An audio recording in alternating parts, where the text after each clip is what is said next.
YouTube, what's going on today, everybody? Back here with another video, and today I'm going to be doing another interview. And this one, actually, with the questions I have, it's more of a sit down and discussion type of vibe than just an interview. Like last time we got to know Poe.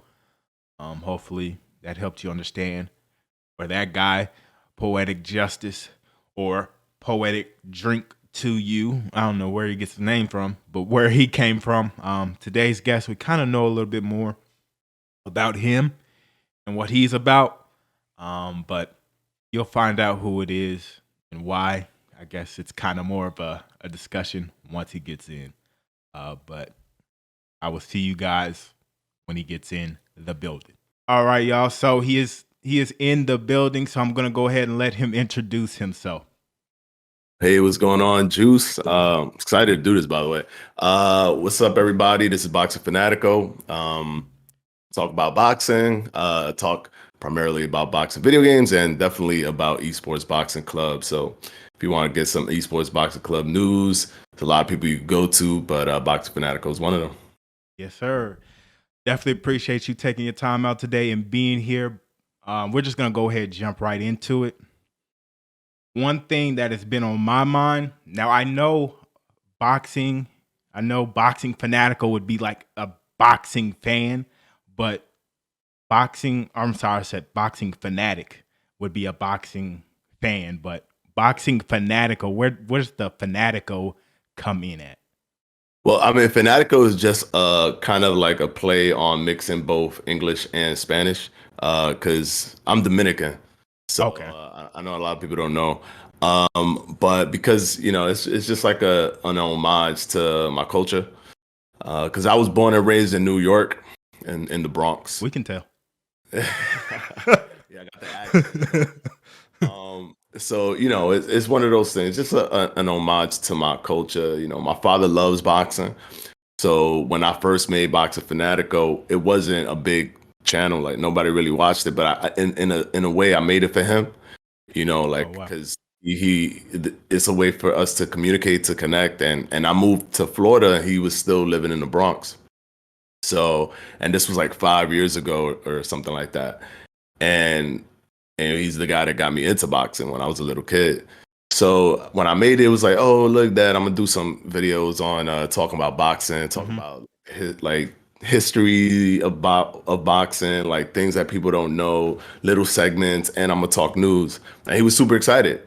And I was like, yeah, I'm gonna call it Boxing Fanatico. I'm gonna have Spanish in there or whatever. But I'm gonna say it in English to give myself a unique spin. And he loved it, even though it didn't do views, he loved it. But now he's super excited because, I'm getting more exposure and stuff. Oh, man, And that's dope. That's dope. My parents don't know about my YouTube channel. Actually, most people that I grew up with don't know about my YouTube channel. I don't know. I just like keeping things separate, but I'm kind of that's actually itching. smart. Yeah, but I'm kind of getting ready to get used to mixing them both in. Like I know I followed you on my Instagram. That was my personal Instagram where like people I'm actually close with. Yeah. So I'm gonna start posting a little bit more on there. And hey, if they go and find the channel, they find the channel. But Yeah. I'm gonna leave it at that. I was like that at first too, because yeah, you know that I have a different channel, Yeah. Yeah. a fitness channel that has a good amount of subscribers, and no one knew about that channel until I hit like 5,000 subscribers, and it's because they found it organically. Hmm. But it's one of those things where it's like, because that channel was there, and like, my family knows how successful I could be on YouTube. I wasn't worried about being like, hey, look, this is a new thing that I'm starting. Like it was one of those kind of things. But I think the best strategy is really not to tell your family in the beginning, because they're gonna give the algorithm false like information. They're gonna Yep. subscribe because they love you, and they're gonna watch like one or two, but they don't really care about the information, so they'll never come back again. And basically, YouTube's gonna be like, yo, who's all these people subscribing to you that don't want to watch you? Yep. It'll mess you up. Yep. So it's better to do not to wait until they come And in organically. and I remember finding that channel, and I was like, why doesn't he want people to know about this channel? But then one stream he had mentioned that, and I'm just like, bro, that makes 100% sense. Like that's Exactly. if people go there and it's like, oh, it's Boxing Fanatico, but I don't really care about this fitness stuff. They're just gonna stop watching. So that Mhm. makes perfect sense. Yeah, I'm an It's- analytics beast, so I yeah, care about all of that stuff. and I'm not. So that's that's why I'm glad I was there to hear that. Yeah. For number two, getting into the ESBC stuff, how did you first hear about ESBC? First time I heard about ESBC was the gameplay trailer that was garbage. The garbage gameplay trailer that looked like a mobile game. And I was like, I'm never gonna play this. Like that was literally my thought. I was like, I'm never gonna play this. This is just one of the other, you know, like just another person trying to make another boxing game or another little team trying to make another boxing game. But I have no interest in this. That was literally my first experience with ESBC. No lie. That first trailer, was it with the like two no name guys, or was Yeah. it with them shadow? Oh, the two no name. They had that. Yeah, honest to God though, which was crazy. That looked better than anything we've seen from Yeah. those other two games. So Yeah. I was just when I first saw it, I saw it the middle of last year, and I was just like, bro, it's whatever. It's not coming out. I don't care, right? So that's why it took me to October to You know, what's finally. funny? Uh I watched your videos back then. Like I watched your videos back then. I remember you talking about Steel City and you were like, I'm barely gonna talk about this game because I don't even think it's coming out. Like I remember that, bro. I huh. used to watch your videos back then because I was trying to do my research for ESBC when I started like just about to get into it. And I remember watching your videos and I thought it was hilarious, but you literally they had no faith in the beginning. Yo, at that point, you can't blame any. At this point, is people are being ridiculous. Yeah. At that point, you can't blame nobody for thinking that that's not coming out because everybody and their mamas was saying they was gonna come out with a boxing game and nobody Yeah. ever did it. So And two, it's crazy that people don't know this, but your channel has seen the most growth out of anyone in the community. I would I now you started doing videos around August, I want to say. If that's that's exactly when I started. August, yeah. Yeah, right And at the so end of it. I don't really pay attention. Again, I'm not a numbers guy. I don't really pay attention to numbers or anything. But after a few videos, I noticed you're at like 6K or something like that, if I'm not mistaken. And to like after the legend videos, I think you hit like 10K or something like that. I may be off, but the growth was there, and then now you're at 12K. Man, that's amazing. I It's one of those things where other creators can look at it and be like, man, there's still an audience out there that we haven't touched yet. So everybody else just keep pushing. If he can do it, we all can do it. We just have to keep pushing out that quality content. Which another thing too, or actually we'll kind of say that till the end. Just moving on to the next question here. So Todd was recently in Miami, right? I'm like, man, I know somebody that's out in Miami. That's Ed's out in Miami. Did you happen to link up with Todd in any way, shape, or form? See him at the fight? Anything? Yeah, well, this I guess this is gonna be a King Juice exclusive because I have not talked about this or anything to anybody. Yeah, we linked up. It's not necessarily that it was affiliated with Esports Boxing Club. Mm-hmm. What what happened was that Todd was in Miami, and I think I messaged him because I message him every time about like stupid stuff, Mm-hmm. because just to keep that rapport with him and that that communication with him, and and I saw that he was in Miami, so I was like, all right, well, I'm gonna just shoot my shot. I was like, hey, listen, you in Miami, and if you need anything, just let me know. Literally an hour later, he's like, yo, you have a camera? I was like, what the hell you mean? He's like, all right, a good camera? I'm like, bro, do you not watch my video? I have a good camera. So he's like, all right, bro, then come to the press conference tomorrow at this time and make sure you're on time or whatever. I was like, all right, cool. So I got all my equipment ready. And I went to the press conference, and I was given credentials, and I was at the press conference for Holyfield versus Vitor Belfort. I was in there with like 20 guys. And I actually was the person who filmed the Fournier interview. So that interview that you see with Todd on ESBC, where he's interviewing Fournier, and it was posted by ESBC, I was the person who filmed that interview. Wow. With my camera. So you are on the ESBC payroll? Nah.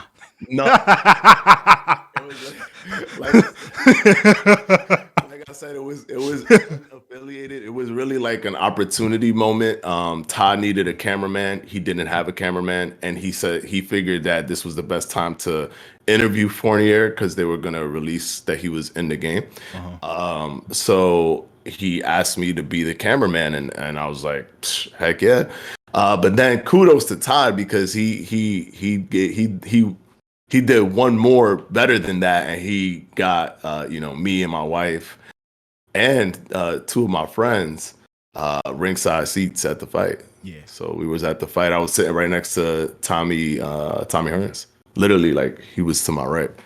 That's dope. Yeah, and yeah, his family and all that. You said that on the stream. Yeah. With that, that's dope. I had said in the Discord, I don't know what I said. I said something like along the lines, it'd be crazy if Todd linked up and I tagged you, which Tenshu, whatever. We're gonna have to ask. I'm gonna have to ask you what that means, but then it actually came to fruition. So I'm just like Mystic Mac, man. I know these things, man. So, yeah, you got it, bro. But you know what's gonna happen before it happens. But too, I noticed your Xbox name and your Discord name. Like you have these like, you have these like super like gamified names like Tenshu, and I forgot what your Xbox name is.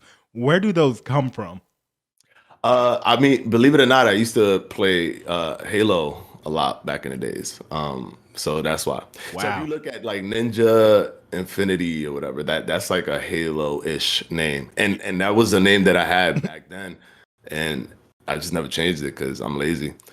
So so I left it like that. And I do have like a thing with Japanese culture. I love Japanese culture. So Tenchu and Ninja Infinity, and before I was Tenchu, I was Gaiden. Like that's all just a call to like games and Japan culture, basically. Because Tenchu is, if you look it up, is actually a video game, a ninja video game back in PlayStation 1 time. Okay. And Gaiden is a ninja video game back in like Xbox during Xbox time. Okay, so if I were to ever see those two names appear in an ESBC lobby, I already know, yeah, it's sweat time. This dude's got a gamified name. But speaking of gaming, in the UFC community, I don't know how, I mean, you follow Pride and a few of those guys. There's been this thing, sim versus, I guess, arcade. Now with ESBC, I guess just how sim do you want it to be? Do you want it to be just 100% sim or as close as possible? Or do you want some sim mixed in with, okay, this isn't going to have me frustrated because I just got knocked out by one punch 3 times in a row? Yeah. What do you want? I mean, like, I'm always leaning more towards sim than anything else. But I do understand that it is a game at the end of the day, and it has to be gamified to some level. So I don't subscribe to the fact that it's like just make it so sim 100% where like you get knocked out by one punch, because if there isn't something there to give you that edge as a person who's being competitive in the game, you know, like if I'm better than someone, I don't want to go to the top stage and we're at the final match and it's live broadcasted and we're on stage and we're doing all this stuff and we go and play and it's a big show and up round 1, 23 seconds. Oh, but he got the perfect whatever right hook and now I'm knocked out cold. But it's like I was the favorite to win. Nah.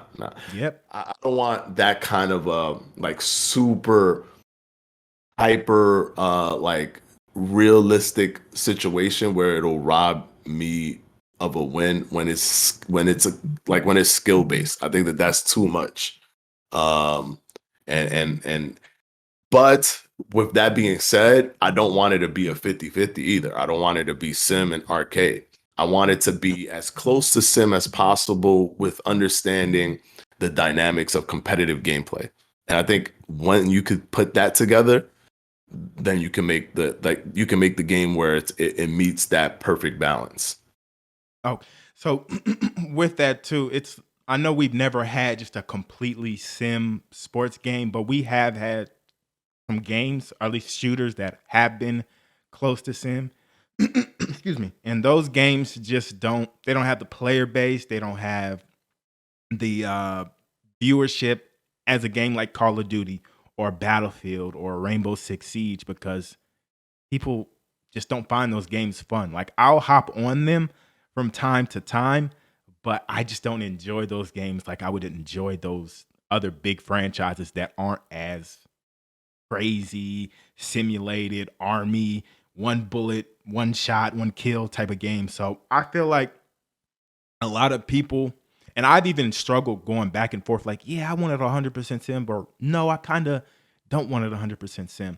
And now kind of figure, like, I don't want this to be 100% sim, but I don't, again, want a 50-50, right? I just kind of want it to be where there's going to be a meta. I think people need to realize that. I was lying to myself saying there wasn't going to be a meta, but there's going to be a meta. But with this game, I feel like we're going to have the tools given to us to kind of, at least as a good player, you'll be able to kind of work around the meta and maybe beat that meta player using, your skills and the tools that we were provided, which we've just never had in another boxing game.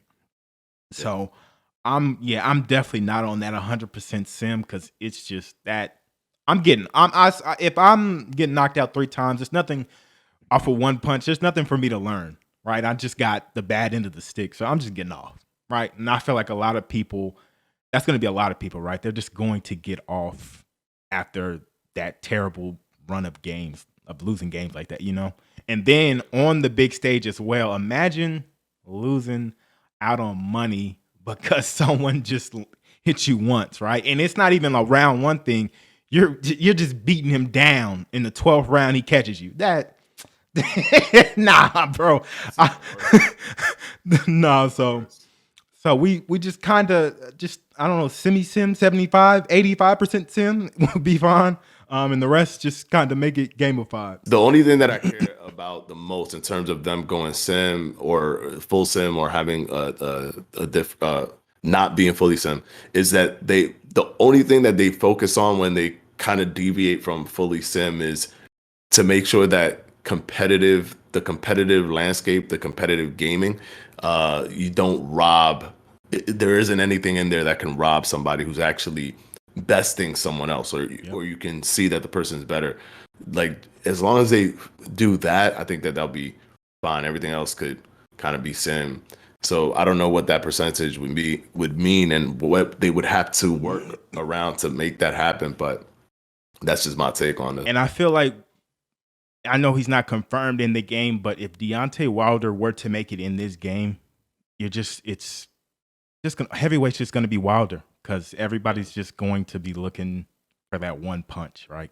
Because while it is realistic, him as a character in a video game is just it's game breaking in itself if they were to just be 100% realistic, right? And then I feel like in the other divisions, people would be more leaning towards the power guys instead of other type of fighters. So I feel like they just have to find a way to balance things out with the sim and the game, just funness in the game. So next, now I had sent you these questions in advance. And these are 2 questions that I think, well, actually, no, this is one question I asked Poe himself. I kind of asked him on the spot. So I wanted you to have some time to think about these. If Steel City were to come to you and say, hey, what are 5 things you want added in the game? It can be 5 features. It can be 2 fighters, 3 features, 1 game mode, 2 fighters, 3 or 2 features. what would you want them to be? So disclaimer, none of these things have to be in the game, because every time I make a little wish list, there's always people like, how could you make the game take longer? Like, they're gonna look at the video and want to prolong it and put that in. I'm like, y'all giving me too much credit. I don't think they're gonna do something like that. But these are things that I would like to see. Inside fighting, like full blown inside fighting, where they allow for you to really get in there, which is all connected to clinch punching. So inside fighting and clinch punching, I do want to separate that. So those two, I'm always realistic when I ask for fighters. I'm always realistic. I'm not gonna ever be like Floyd Mayweather, even though I would, love to see Floyd. I'm not gonna say Floyd. I think that's realistic. It's possible, but I don't want to go that far. Definitely though, Andre Ward. I want Andre Ward because I'm like, technical fighters is my favorite type of fighters, and he'll be one of those guys that I'll definitely be using a lot. The online hub gym, that's still one of my top things that I want. And then I was watching a Showbiz video on what's the video? He was talking about ESBC. He was talking about the new fighter review. Oh, okay. And he said something super interesting in that video. He was like, "Oh, that you could just promote your own, like have like a live broadcast of your own online fights, and depending on how many people go in there, gives you a certain amount of XP or whatever to watch you." I was like, yo, that's smart, bro. So I would want something like that where you could like promote the fight, and obviously like people who are more known are probably gonna get the most views, but it's kind of like in boxing, and if somebody's really good, they can rise in popularity because they're like unbeaten or whatever, and then that we could like make those promotion before we even do the whole esports thing within the game itself. We could just be like, yo, this fight is happening February 25th or whatever. And then people are just like, they know, they can see the promotion and all that. And anybody can do it. But it's like, whoever gets the most viewership, that's the person who's going to get like XP or whatever like per person who's watching. I think that would be fantastic. I don't know how that would stress the servers. I don't know how that works, but it's one of those things that when I heard it, I was like, wow, that's smart and different, and would make it like have like this unique feel. So those are the 5 things right there. But I have to disclaimer, they don't have to be there. Yeah, I have to watch that. That's definitely a good idea. It gets away from just having an entire fight card to just, hey, me and so are gonna meet up and fight at this time. Y'all tune in. That's dope. I like that idea. And have people get like seats in the crowd or something like that, and have different viewing angles. But then some people will be up high in the cheap seats, and they'll. So I don't know. But next, the other question: the top 3 creator matchups. This can include, all the UFC guys and all that, but not including yourself. What are those? Gotcha. I would love to see JMMA versus Prioxis, only because they stay fighting each other, and it's not even really on a competitive thing. It's just more so on the fact that they don't stop talking trash the entire time that they're fighting. It's the most hilarious thing. All I'm saying is JMMA saying something to Prioxis and Prioxis saying something back, and it's like literally for all 10 rounds they don't stop doing that. So I would want to see with a fresh game like Esports Boxing Club, what that would look like and how they'll be communicating within each other. After that, I want to see TMA Pressy, because I have a sneaking suspicion that he's good, like he's really good, versus Darkside, because a lot of people say that Darkside is good. I haven't really seen what like his gameplay to know if he is or not, but a lot of people say he is. So like I'll just on a competitive aspect right there, I want to put those two together. I would love to see Poe versus you, because I don't know. I want to see. I want to see who's going. I feel like that's the most leveled playing field, because Poe. I don't know. Leveled. Yeah, bro. What you mean? Poe. Yeah, I think it's leveled. Oh, okay. That's where my okay. That hellish court game. That hellish court game really knocked me down a few levels, y'all. I have 32 minutes on that game, y'all. 32 minutes. That's not a lot at all. I had way more muscle memory. Oh my god. I'm not gonna lie. That's disrespect. Poe he's past his prime, right? He's past his prime. So I damn, like I can't get pressy. I'm messed up with Poe. That's my level. Like, God. Definitely can't get pressy or dark side. Okay. I definitely want to see. I definitely want to see that. You know what? I'm actually curious, like, to see Poe's skills online, because I know he's super into offline stuff, but I want to see how he fares online. Like, is he actually? Because if he has so much passion on these games for so many years, he's probably been playing them for these, this long. So he might have some skill that we just don't know, because he probably favors something else. Yeah. But he probably has like this muscle memory that he built over time. Because you even seen it with the new game that I play.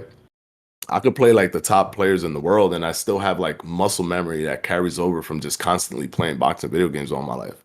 So, and the final one, I'm gonna bring Prioxis back, because I definitely want to see what two UFC heavy players, like, I want to see what they do. So I want to see Marshall Mann versus Prioxis, and see if Prioxis could take over, like, actually like get one over on Marshall Mann in Esports Boxing Club. So I definitely want to see that. Definitely. And just speaking of Marshall Mann,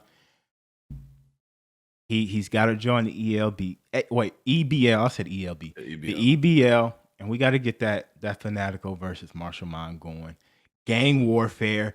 The ESBC creators versus the UFC creators. We'll all end up being probably ESBC creators. Let's be honest, UFC's not that good. Yeah. But just having that I guess this side, that MMA side versus the boxing side, which is just going on at a high pace in real life now, that'll be great. But yeah, Poe. Speaking of Poe, though, I agree. He could have some things in his toolbox, but I don't know. I don't know though, man. I don't know, man. It's hard to picture, but I think maybe, you never know, man. You never know. It's a possibility. Now, going into just the real fights, the real stuff, right? Tonight, in a few hours, Anthony Joshua will be stepping in the ring with Alexander. I always want to say Alexander Usyk. Yeah.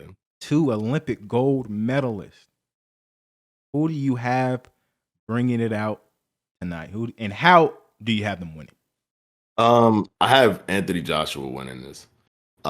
But kudos to Anthony Joshua, because that man literally fights. He's one of those I'm gonna fight everybody, I'm gonna risk every time type guys. So kudos to him for taking this fight.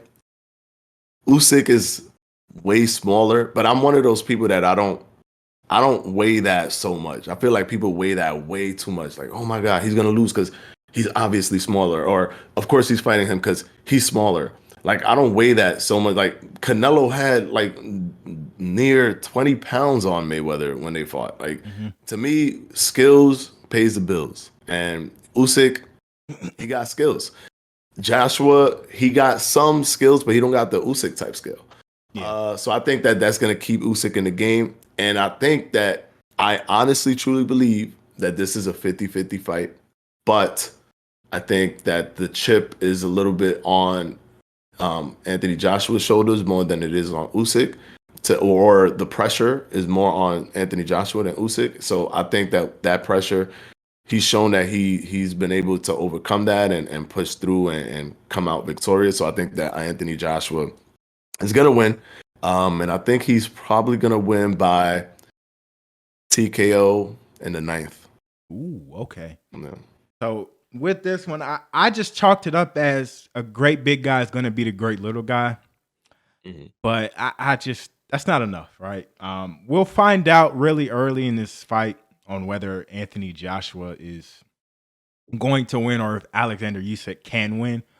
If Joshua is in there moving with him, not just being that stiff, just kind of back and forth guy, because then Usyk's just fit to just be moving all around him, picking angles, weird punches, just gonna pick him apart really. But if Joshua's moving, sticking out his jab, moving with him, countering him, it could end up being a stoppage. But I don't know. It's hard for me to bet against someone as skilled as Usyk, and he is a smaller guy, but it's not 10-pound difference on the scale, 10, 15-pound difference. He's also smaller. And true, Right. So true. That is true. That is true. Yeah, but I'm going with him. Just you going with Usyk? Yeah, I'm going with him with a decision. He's never tasted defeat, and something just tells me like people the fight versus what was it, Chisora? I feel like the way Usyk fought in that fight was kind of bait in a way, right? Because he could have knocked him out. Honestly, he could have went for the kill, but it was just like every time he got hit with something, he would kind of just back up and kind of just, I don't want to say run, but get on his bicycle. And I just don't see him doing that this time. Hopefully, right? I've never really ever seen him fight like that because he has a good chin. He's been hit plenty of times before. He has a good chin. So I don't know why he was so just afraid to engage more after getting hit. So I just kind of feel like that was bait. It was bait to get this AJ fight, right? So AJ could be like, oh, okay, this little guy is gonna run every time I hit him. This should be an easy one, type of thing. So I'm going Usyk decision. It is in AJ's territory, and this is boxing, so who knows? But I'll definitely be locked in. I'm not even tweeting. I'm locked in. I'm very interested in this fight. Skill for skill, this is the best heavyweight fight I think we've gotten in years. Yeah. But speaking of another heavyweight fight, just a few weeks away, Wilder versus Fury. Who do you have on this one? I have Fury winning again. Ooh. Yeah, I have Fury winning. I know it's super political too, with these two guys. Like you got to pick a side or whatever. It's almost like the East Coast, West Coast battle situation. But I really do think that Deontay Wilder don't really have anything. Like people are trying to blow smoke up, like, oh, he got a new trainer and now it's gonna. You can't change old habits like as an adult that quickly. He's gonna be the same Deontay Wilder. He's probably going to be more aware of what happened to him last time and try to avoid it. But it's not going to be enough because Tyson Fury is just way too skilled. And he has to land that right hand. And I don't think he could. I don't think he's good at setting it up. Like he has a good jab, but if you only have one setup, all Tyson Fury has to do is avoid that one setup. Yep. He doesn't think about nothing else. He don't have to nothing. Just okay, the jab to the right hand setup. So yeah, Tyson Fury already figured him out. I think the first fight was just basically the nerves of this guy knocks out everybody he fights. So I'm kind of worried about that. And then once he felt that power, once he felt, like once those nerves was gone, he was able to engage. And honestly, he won the first fight. Like they're gonna say and win, but he won. Just that knockdown wasn't enough to tie it. And then the second fight, he just already had that downloaded. It's like Andre Ward when he fought Kovalev. Like that fight was crazy difficult for him in the beginning, and it was like a tough fight. But then the second one, he already had him downloaded, and I think that he has Deontay Wilder download, and people are trying to create these false like positive feelings that he's coming back like as a movie. He ain't coming back. He's gonna lose, and Tyson Fury is gonna win, and that's all it is. I can agree with that. I have Tyson Fury winning, but I do have it closer to how that first fight went, where he does get caught and has to get up a few times. But hopefully they get it right this time.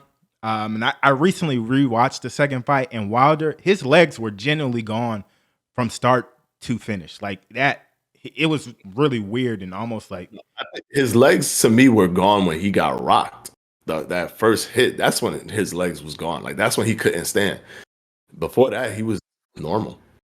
But even that, like there was something for him not to get his legs back was just weird, right? And I His feel like equilibrium was off. I think maybe his ear. I don't think his ear got busted. Like right, was that? I don't think that was a shot that busted his ear. I think that was like later on, round 5 or something.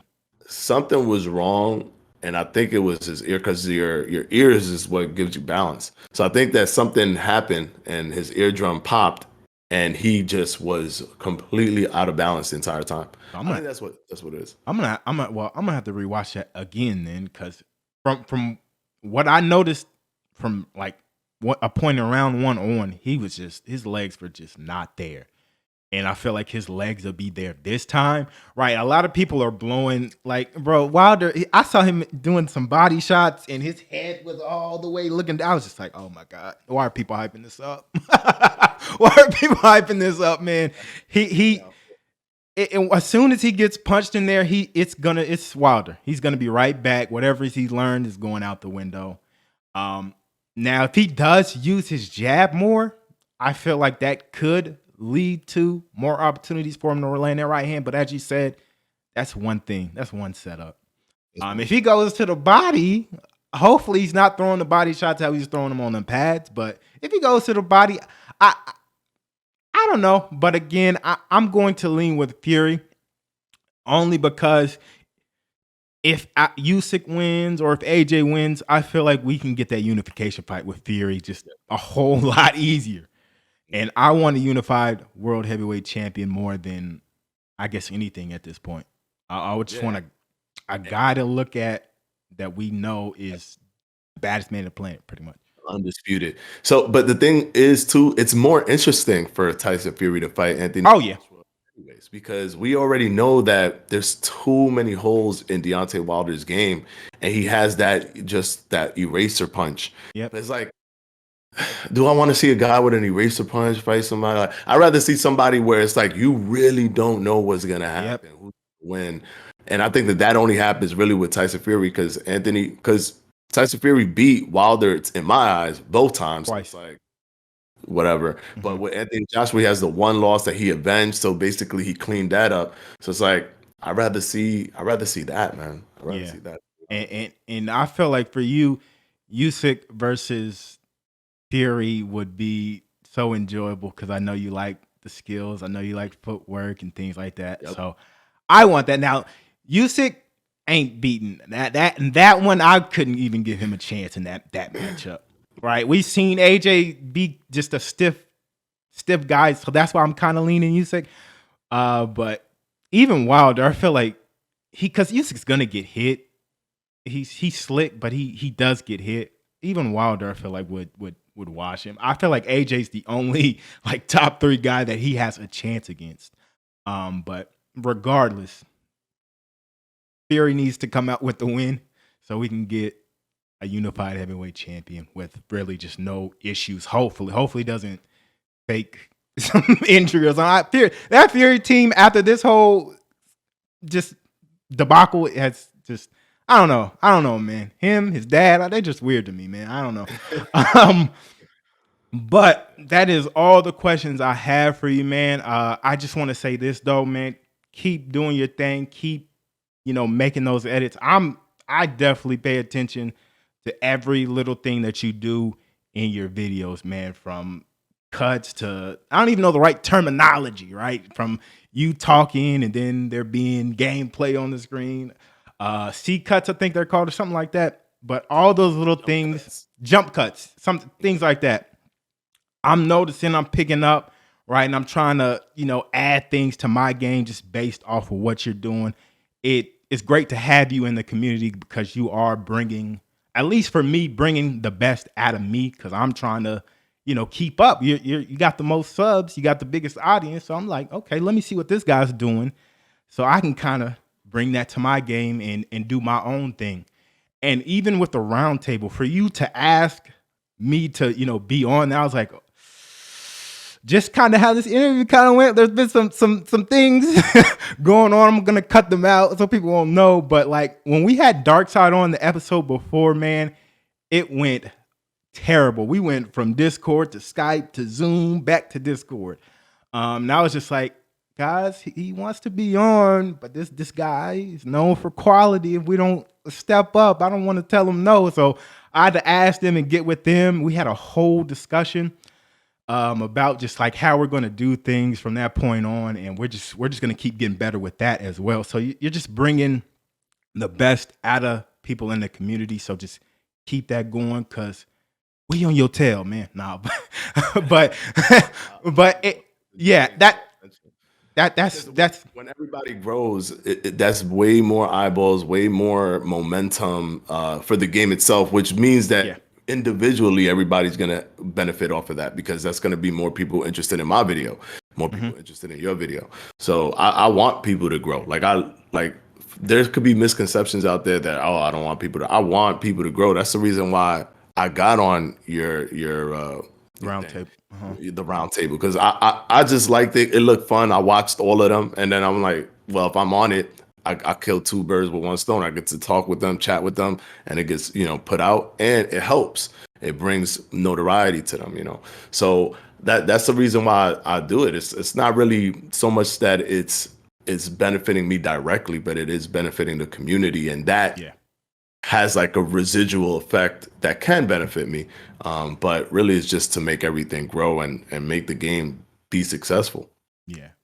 So, and with that too, I've said this a numerous amount of times. In a way, this is competition, right? We're putting time and effort into editing these videos, right? So we want to be the best, but it's not that competition where, oh, one person wins, everyone else loses. No, everyone can win, right? But we just have to get better each video and just kind of take from each other and put our own little twist on things, and just little things like that to grow. Don't get it twisted. I mean, I want everybody to do good and grow, but I'm still gonna give my best effort. I'm still gonna try to feel like I put the best video out there against everybody. Exactly. But it's not like in a way where I want you guys to not exist. I definitely want y'all to exist and grow, because really, it's that same person that watched your video can go and just watch my video. It's not like they're gonna watch your video and it's like, oh well, that's it. I can't watch no more ESBC videos. So it's like we're all building up the same community. So exactly. And with that too, y'all, he had asked me to be on a round table, and then like a week or so ago, like, hey, you want to do an interview? Yeah, sure, whenever, 100%. I was like, oh well, that was easy. I don't even have a date in mind, but sure, I'll get back with you. So yeah, Edward, definitely one of my favorites that I've met recently through this game. Hats off to you. We are done. We kept it under an hour. That was my main goal, but I didn't want to like rush anything. So we did good on that end. If you have any closing words, you can go ahead and say them now. No closing words. Everybody could, if I could throw my shameless plug of all my handles. Oh yeah, of course. So so my Twitch, which I'm super proud of, because I suck at understanding Twitch, is at 2,000 followers right now. So I'm super proud of that. That's at Boxing Fanatico. YouTube, of course, at Boxing Fanatico. The only one that's not at Boxing Fanatico, my Instagram at Boxing Fanatico, is my Twitter, because somebody had it somehow. So I'm at Fanatico Boxing on Twitter. Okay. All right. So I'm going to let you go ahead and get out of here. I appreciate everybody for tuning in again. I appreciate you for giving me your time today through all these hiccups that no one will ever see. But I'm out, y'all. I will see y'all in the next video. Peace.